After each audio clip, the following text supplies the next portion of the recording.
the first one I saw this week is a Spike Lee joint.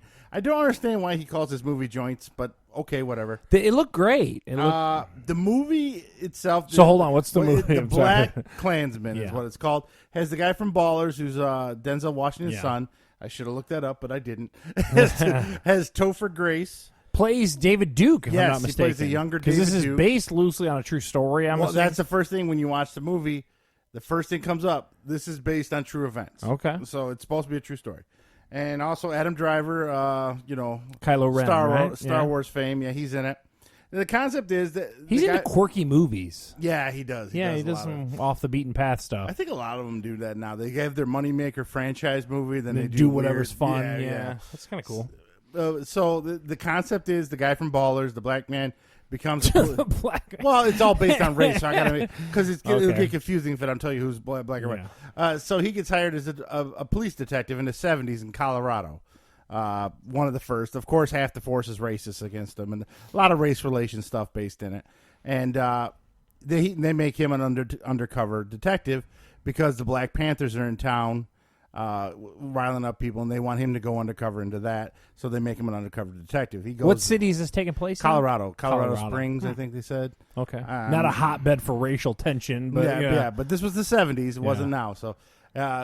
It was in the college area. It was a big college. It never said what the college was, and he goes undercover there, and then he comes back, and at his desk, while he's sitting at his desk at the police station, he randomly just cold calls the local KKK.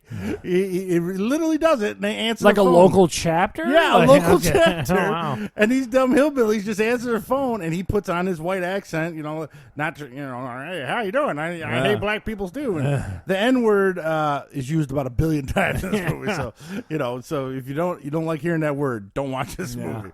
Everybody says it, and so he confuses them to make him think he's white, but he screws up and uses his real name. Okay. I'm Rod Stewart. Or something. I forget what his name was. Rod Sterling. So when they the Klan want to meet him in person, they send Adam Driver, his partner.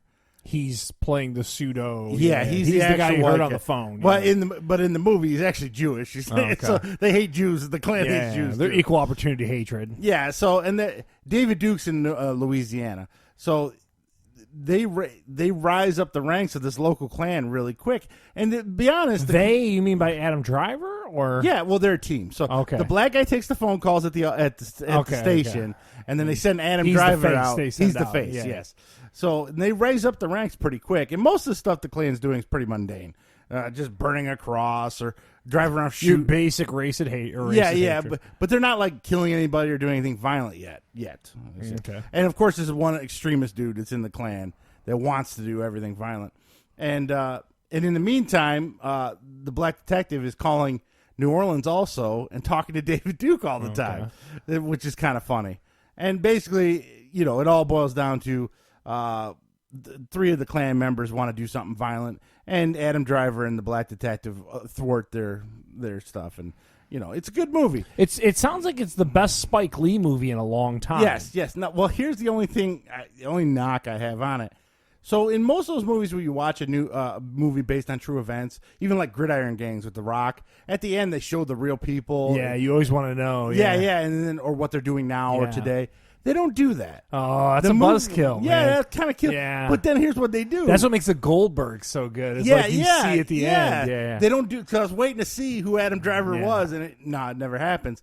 They flash forward to Charleston, North Carolina, and do a whole 10 minutes on that, which had nothing to do. I mean, race-wise, it had to do with the movie, but it kind of took you all out. Spike Lee got a little preachy at the end. Yeah. So he's showing interviews and the car that ran the girl over and then they show Trump not denouncing him, and that's how the movie ends.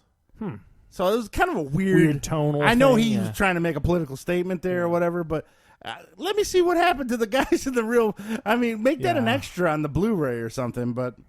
That was his choice. It was his movie. It looked really good. I'm glad to see you liked it. You know what I mean? Yeah, except for the last 5 minutes. Withstanding. Yeah. Other than that, and Topher Grace was good and stuff. And the funny one was, I could really tell if I'm talking to a black man, and I know you're not a black man. And, meanwhile he's a black guy with a giant afro and a big beard. So it was pretty good.